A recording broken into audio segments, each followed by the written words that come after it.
Moi, je ne pense pas qu'on devrait parler de délai quand c'est l'avenir du Mali qui est en jeu.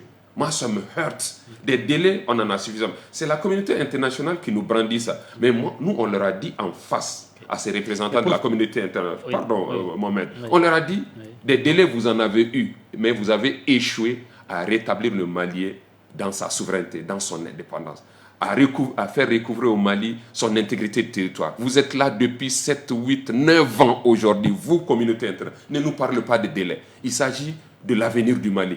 Aidez-nous plutôt à reconquérir l'intégrité du territoire, à reconquérir la sécurité, à chasser les djihadistes, à rebâtir un nouveau système. Aidez-nous à cela plutôt de nous brandir. Parce qu'on leur parle de l'avenir du Mali, ils regardent la montre. On a dit, mais non, ayez un peu de respect pour ces Maliens qui meurent tous les jours et qui cherchent comment. Vous devrez empêcher les Maliens de mourir banalement comme ça se fait aujourd'hui. Vous avez l'armada la plus sophistiquée au monde. Est-ce que vous cherchez à nous aider? On fait sans frais. Je pense qu'il faut aller dans le langage de vérité avec cette communauté internationale. Et c'est ce qu'on a dit à la CEDEAO.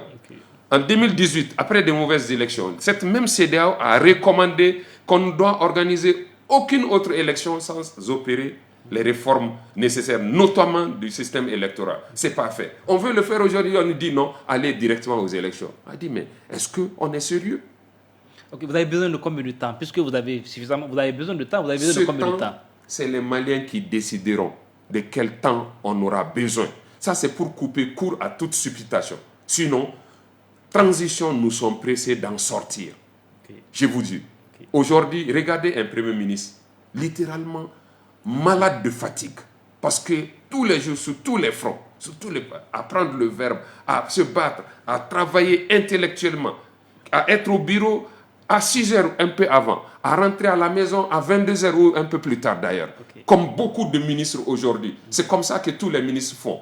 Alors, je pense qu'on est pressés nous-mêmes d'en sortir. Sauf que nous, on a pris un engagement face au peuple à la place de l'indépendance, c'est de pouvoir conduire ce processus de changement. Et je pense qu'on prend ça en nous à bras le corps et que tous les Maliens l'épousent et qu'on le fasse ensemble.